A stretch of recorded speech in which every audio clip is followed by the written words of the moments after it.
क्या हो दोस्तों, अगर आपको पता चले कि आपका सेंटर यहाँ से 700 किलोमीटर दूर है और उसके बाद में जब आप सेंटर पे पहुँचते हो तो आपको पता चलता है कि आपका एग्ज़ाम ही कैंसिल हो गया है, तो आपको उस टाइम पे किस तरह की फीलिंग आनी चाहिए, आप मुझे बताइए। सेम चीज़ एसएससी के एक एस्पिरेंट के साथ हुई है, जो मध्य प्रदेश का था और वो 700 किलोमीटर दूर दिल्ली जाके पहुँचा। उसके बाद पता चल रहा है उसका एग्ज़ाम ही कैंसिल हो गया। अभी आप बताइए, उस टाइम के बाद में वो एस्पिरेंट क्या करेगा? वहाँ रूम लेके यहाँ वहाँ रूम पे सेट रहेगा या फिर वो क्या करेगा? वहाँ पे नाइट कैसे स्पेंड करेगा? सोचो, वो एक स्टूडेंट है, वो उसके पास बहुत ज़्यादा पैसा नहीं है कि वो बहुत ज़्यादा मतलब अपने लिए खर्च कर सके, कि उसके पास इतना पैसा नहीं होता है ना, स्टूडेंट होते हैं ना वो लोग। एक ऐसे मामला नहीं है, ऐसा एक मामला और भी है, जिसका तो सेंटर ही अंडमान निकोबार पहुंचा दिया।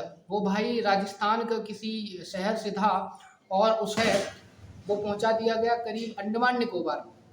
भाई कितने शर्म की बात है कि एक सरकार एसएससी जो है, एसएससी जो बॉडी है, वो गवर्नमेंट की बॉडी है, वो एक स्टूडेंट की समस्याओं को भी नहीं समझ पा रही है। बार बार ऐसे काम कर रही है जिसमें शर्म आए कि भाई गवर्नमेंट पे, कि भाई गवर्नमेंट किस टाइप का काम कर रही है।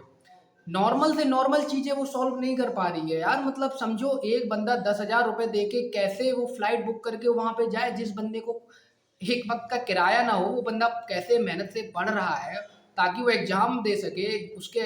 उसके एग्जाम फॉर्म का भी पैसा नहीं होता है उन लोगों के पास में, और ये क्या जाने स्टूडेंट की प्रॉब्लम।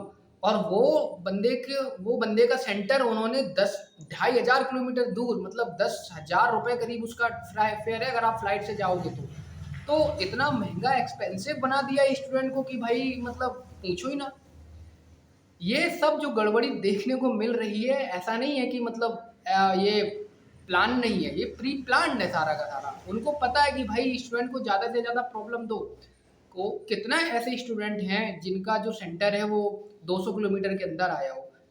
मैक्सिमम स्टूडेंट का जो सेंटर है वो 500 किलोमीटर, 600 किलोमीटर, 700 किलोमीटर, 400 किलोमीटर ऐसे सेंटर आए हैं, जहाँ एक दिन पहले पहुंचने की प्रोबेबिलिटीज कितनी मतलब कितनी डिफिकल्टी रहेगी उसको वहां तक पहुंचने के लिए, ये भी नहीं समझा उन्होंने एसएससी वालों ने। आप समझिए कि अगर एक स्टूडेंट 700 किलोमीटर दूर जाता है तो उसको कम से कम 12 घंटे पहले तो उसको टिकट कंफर्मेशन चाहिए। उसके बाद में फिर वो वहाँ पे बैठेगा, कहीं ट्रेन कैंसिल ना हो जाए, कहीं ट्रेन लेट ना हो जाए, कहीं कुछ ना हो जाए। उसके बाद जब वो वहाँ पहुँचेगा तो उसको देखना होगा कि कौन सी जगह सही रहेगी उसको रुकने के लिए। क्या पता अगर वो पहले पहुँच गया तो नाइट कहाँ बिताएगा वो? क्या वो होटल में रहेगा? क्या वो रेलवे स्टेशन पे बिताएगा? उसके बाद फिर वो जब वो वहाँ से जैसे तैसे करके जूझेगा तो सेंटर कैसे पहुँचेगा? सेंटर में कौन कौन सी प्रॉब्लम थी? अभी इन्होंने एक ये भी प्रॉब्लम डाल दी कि सेंटर उनका इतना खतरनाक बना दिया कि भाई वहाँ तक पहुँचना ही इम्पॉसिबल है। कई जगह तो भैंस के तबेले में उन्होंने सेंटर बनाया है। कई जगह तो ऐसे हैं जहाँ पे आप देखोगे तो नाला है, वहाँ से लोग गुजर रहे हैं पानी के ऊपर अपना पैंट कर कि कीचड़ या नाली से होते हुए वो अपने सेंटर तक पहुँच रहे हैं। मतलब देखो आपकी इतनी बड़ी नाकामी ये एसएससी की बॉडी कैसे कर पा रही है। टीसीएस को जो कॉन्ट्रैक्ट दिया था, जो 400-450 करोड़ में, वो कॉन्ट्रैक्ट को 250 करोड़ में देने की क्या जरूरत थी भाई? आप खुद बताओ। 250 करोड़ का कॉन्ट्रैक्ट मतलब करीब 200 करोड़ का करीब जो फासला है जो अभी है, वो 200 करोड़ का फासला इन्होंने कैसे कर दिया भाई? आप खुद समझो, कहीं ना कहीं ये बहुत बड़ा घपला है। और उसके बाद से ये कितना सारा ये चीजें चल रही है, हर बार आप देखो कि पेपर लीक के मामले चालू हो गए हैं। सोचो भाई, बैग का 50 रुपए इन्होंने ले लिया यार, मतलब हद है यार, मतलब कुछ तो शर्म करो। एक स्टूडेंट, मतलब जिसके पास जाने का किराया नहीं है, जिसके पास एग्जाम फॉर्म भरने का पैसा नहीं होता है यार, कई बार तक वो मेहनत करता है कैसे, वो क्या जाने स्टूडेंट, मतलब कभी स्टूडेंट के दुख दर्द उन्होंने समझा ही नहीं। मतलब तो इतना, मतलब 50 रुपए पर बैग ले रहे हो, मतलब ये सारी जो चीजें देखने को मिल रही है ना, ये कंप्लीट एसएससी गवर्नमेंट का फेलियर है। एसएससी मतलब गवर्नमेंट की बॉडी। एसएससी ग्रुप डी और ग्रुप सी के वैकेंसी निकालती है, जो कि तुम्हारा जो मिनिस्ट्री एग्जीक्यूटिव बॉडी होती है, वो एग्जीक्यूटिव बॉडी में जो मिनिस्ट्री होते हैं उनके अंडर में काम करते हैं।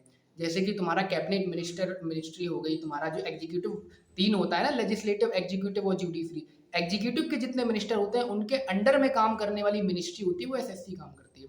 तो सोचो कितना बड़ा संवैधानिक पद टाइप का हो गया, बट इन्होंने संवैधानिक पद रखा नहीं है। तो इसीलिए उन्होंने इतनी नाकामयाबी उन्होंने इस चीज़ में डाल दी कि कुछ भी होता रहे, मतलब उनको फ़र्क ही नहीं है इस चीज़ से। तो इसीलिए ये बहुत बड़ा सवाल उठता है कि आप गवर्नमेंट के एग्ज़ाम को क्यों नहीं फेयर करा पा रहे हो? आपका क्यों बार-बार फेलियर आ रहा है? आपका बायोमेट्रिक फेलियर देखने को मिला है। कोई वहाँ पे जा रहा है तो प्रॉब्लम, एक को तो शायद वो बेहोश हो गया था, शायद किसी बाउंसर था, कौन था वो, आई डोंट नो। ये सुनने में आया था कि एक बंदा तो वहाँ पे बेहोश हो गया। मतलब इस सारी चीज़ों की ज़िम्मेदारी कौन लेगा? मतलब इतनी नाकामयाबी कैसे कर सकती है एसएससी और उसकी बॉडी जो गवर्नमेंट की है, वो कैसे, मतलब 30 लाख लोग, जो 30 लाख लाख एस्पिरेंट हैं, 30 लाख एस्पिरेंट वहाँ पे एप्लीकेंट होते हैं, वहाँ पे अपना फॉर्म सबमिट करते हैं, कितना लाखों करोड़ों का पैसा आता होगा, सोच के देखिए।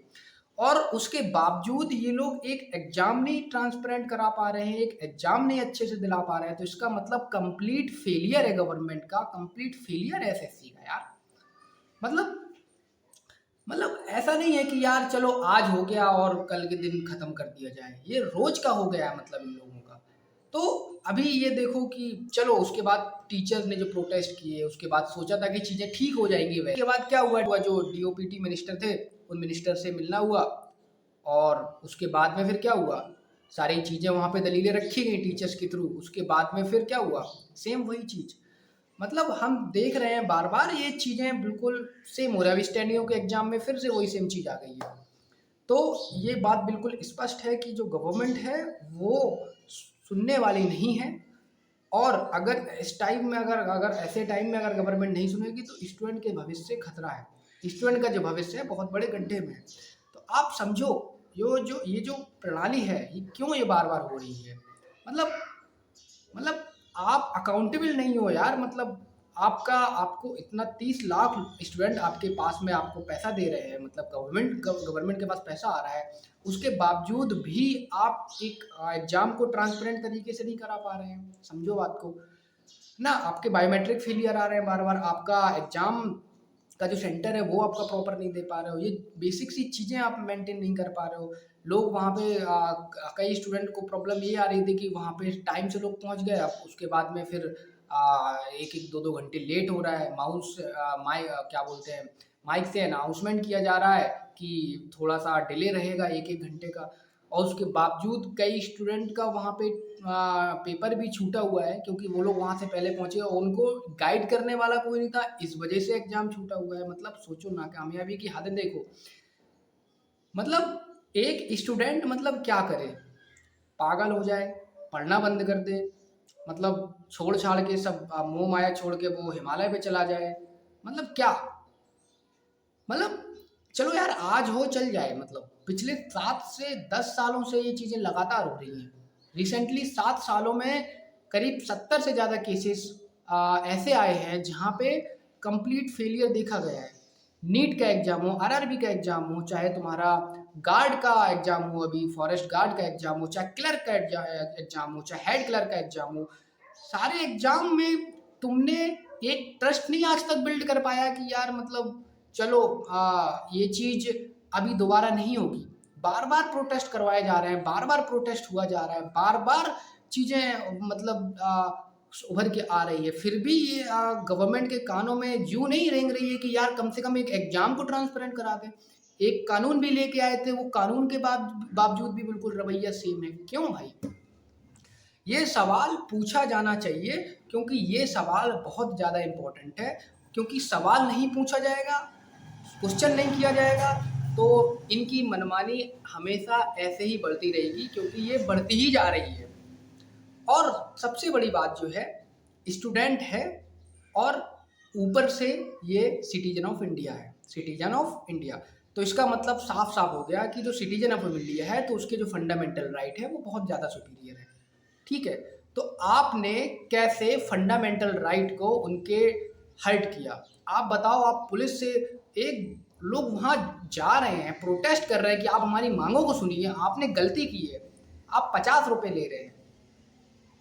मतलब आप पैसे भी 50 रुपये ले रहे हैं और ऊपर से ये जो मतलब उन पे लाठीचार्ज भी की जा रही है। मतलब इस चीज़ों की तो हदें हो गई ना यार, बिल्कुल। मतलब आप ये समझना चाहिए कि आप 50 रुपये ले रहे हो। पहली बात तो ये जो स्टूडेंट है वो ऑलरेडी फीस पे कर चुके थे, तो आपने 50 रुपये क्यों लिए, ये सवाल पूछा जाना चाहिए। ठीक है। और अगर आप 50 रुपये ले रहे हो तो उसके बावजूद भी तो आपके सिस्टम कंप्लीट फेलियर है। आपको तो 50 रुपये लेने का एक बार बिल्कुल हक ही नहीं है कि आपको 50 रुपये, आप 1 रुपये भी नहीं लेना चाहिए आपको तो, क्योंकि ऑलरेडी फीस वो पे कर चुका है अपनी। उसके बावजूद आप इतना ज़्यादा उसको प्रॉब्लम में डाल रहे हो, ट्रबल क्रिएट कर रहे हो जिसकी कोई सीमा ही नहीं। मतलब ये जो स्टूडेंट हैं वो कोई बाहर के नहीं है, मतलब वो स्टूडेंट हैं, एस्पिरेंट हैं, एसएससी के एस्पिरेंट हैं। वो स्टूडेंट हैं, देश का भविष्य हैं आगे चल के, आज जो आने वाले होगा। और आप उनके भविष्य के साथ में इतना बड़ा खिलवाड़ कर रहे हैं। मतलब रोज का हो गया इनका काम कि रोज कोई ना कोई एग्जाम फेलियर कराओ, उसके बाद में टीचर प्रोटेस्ट करते हैं। टीचर प्रोटेस्ट करने के बाद में फिर क्या होता है कि वहाँ पे फिर पुलिस को एक पुलिस आ जाती है, उसके बाद पुलिस को बुलाया जाता है, उसके बाद लाठी चार्ज कराई जाती है। मतलब यार शर्म करो यार, गवर्नमेंट शर्म करो। आप स्टूडेंट पे, टीचर्स पे लाठी चार्ज कर रहे हो, मतलब आपकी गलती, उल्टा चोर कोतवाल को डांटे, आपकी गलती, और आपकी गलती के बावजूद आप उन पे लाठी चार्ज कर रहे हो और ऊपर से एफआईआर भी करवा दिया आपने। मतलब यार इन चीज़ों की तो मतलब कोई सीमा नहीं है। जितना ज़्यादा ये निंदनीय काम ये किया जा रहा है, इतनी ज़्यादा निंदनीय कार्य नहीं देखा मैंने अभी तक लाइफ में, कि इतना निंदनीय काम कैसे कर सकते हैं कि आपकी प्रॉब्लम कि भाई आप 50 रुपए क्यों ले रहे हो स्टूडेंट से, आपकी प्रॉब्लम कि आपने एक स्टूडेंट का फंडामेंटल राइट हर्ट किया है। मतलब वो जो बंदा था, पब्लिक जो ट्रस्ट होता था, उस पब्लिक ट्रस्ट को तुमने ब्रीच किया है, उनके फंडामेंटल राइट को तोड़ा है, आप ऊपर से उसको लाठीचार्ज भी कर रहे हो। मतलब एक स्टेट का क्या काम होता है, वो जो पुलिस वाले आते हैं और या जो उनके ऊपर से जो ऑर्डर आते हैं, क्या ये चीज़ नहीं मालूम उनको कि कॉन्स्टिट्यूशन क्या कहता है कि भाई स्टेट का काम क्या होता है। स्टेट का काम होता है सिर्फ प्रोटेक्शन। स्टेट का काम बहुत मिनिमल हो चुका है लिबरल डेमोक्रेसी में भाई। लिबरल डेमोक्रेसी वही डेमोक्रेसी है जो कि पार्लियामेंट्री डेमोक्रेसी है, जो यूके से उठाई गई है, और जो लिखित कॉन्स्टिट्यूशन है वो यूएस से उठाया गया है। तो पूरा यूएस यूके वेस्टर्न, तो पूरी आइडियोलॉजी डाल दी गई है, पूरी की पूरी कॉन्स्टिट्यूशन पूरा वेस्टर्न डाल दिया गया है। जब पूरा का पूरा कॉन्स्टिट्यूशन जब पूरा का पूरा कॉन्स्टिट्यूशन ही इतना लिबरल बना दिया गया है, तो उन चीज़ों की प्रोटेक्शन कहाँ है भाई। जब हम कहते हैं कि हमने पार्लियामेंट्री डेमोक्रेसी यूके से उठाई है, और जो हमने कॉन्स्टिट्यूशन, लिखित कॉन्स्टिट्यूशन उठाया है, पूरा सबसे बड़ा कॉन्स्टिट्यूशन है हमारा, तो इसका मतलब ये साफ है कि कॉन्स्टिट्यूशन की एक एक चीज़ बहुत इंपॉर्टेंट है। कॉन्स्टिट्यूशन में साफ कहा गया है कि जो उनका स्टेट है उसका काम बहुत मिनिमल है, क्योंकि स्टेट लिबरल है। और एलपीजी आने के बाद से, लिबरलाइजेशन प्राइवेटाइजेशन जो आने, ग्लोबलाइजेशन के बाद आने से स्टेट का काम और भी मिनिमल हो चुका है। तो आप स्टेट इतना ज़्यादा कोहर्सिव, इतना ज़्यादा एग्रेसिव, इतना ज़्यादा डेंजर, इतना ज़्यादा अटैकर नहीं हो सकता भाई, क्योंकि ये एक डेमोक्रेसी है, वो भी लिबरल डेमोक्रेसी। क्योंकि सारे के सारे फंडामेंटल राइट जो भी है वो उठाए गए हैं पूरे का पूरा वेस्टर्न से, यूके से, यूएस से, और उन्हीं चीज़ों का हम पालन कर रहे हैं। राइट टू इक्वलिटी का बात देखी जाए तो अगर आप एग्जाम करा रहे हैं तो राइट टू इक्वलिटी कहाँ है। आधे लोगों का एग्जाम कैंसिल करा रहे हैं, आधे लोगों के एग्जाम करा रहे हैं। आपने किसी भी कीमत पे, आपको ये हक नहीं कि आप वो जो पुलिस है, वो जो स्टेट है, वो अटैक करें स्टूडेंट के फंडामेंटल राइट पे, स्टूडेंट पे या टीचर्स पे। किसी भी कीमत पे ये हक नहीं है, ना ये हक दिया गया है। कॉन्स्टिट्यूशन ने साफ कहा गया है कि स्टेट जो है बहुत मिनिमल है। मतलब स्टेट का काम ऊपर से क्या होता है, प्रोटेक्शन भाई। स्टेट सिर्फ प्रोटेक्शन के लिए है, इतना मिनिमम काम है उसका कि सिर्फ प्रोटेक्शन करेगा। प्रोटेक्शन किसका प्रोटेक्शन, सिटीजन ऑफ इंडिया का प्रोटेक्शन। हम लोग कौन है, स्टूडेंट लोग कौन है, सिटीजन ऑफ इंडिया है। तो सिटीजन ऑफ इंडिया का प्रोटेक्शन के लिए पुलिस आती है, वो उल्टा ही काम कर रही है कि वो मतलब स्टूडेंट के फंडामेंटल राइट और स्टूडेंट को मार रही है, स्टूडेंट को लाठीचार्ज कर रही है, स्टूडेंट पे अटैक कर रही है। मतलब ये क्या है, किसी का हाथ टूट रहा है, एक सर का हाथ टूट गया, किसी का पैर टूट रहा है। मतलब बीपीएससी के प्रोटेस्ट में तो खुलेआम मारा गया था उनको, चारों तरफ सबने देखा था, पूरी भारत ने देखा था, पूरे दुनिया ने देखा था कि किस तरह से पुलिस का रवैया रहा था। तो इस बात को मैं साफ क्लियर कर देना चाहता हूं कि फंडामेंटल राइट जो होते हैं वो सबसे इंपॉर्टेंट होते हैं किसी भी डेमोक्रेसी में, और स्टेट का काम मिनिमम होता है, मतलब बहुत कम, सिर्फ प्रोटेक्शन के लिए। प्रोटेक्शन किसका? स्टूडेंट का। प्रोटेक्शन किसका? सिटीजन ऑफ इंडिया का। स्टूडेंट सिटीजन ऑफ इंडिया है, इसीलिए स्टूडेंट का प्रोटेक्शन, सारे के सारे सिटीजन का प्रोटेक्शन पुलिस करती है। इसीलिए पुलिस को सैलरी जनता के द्वारा दी जाती है।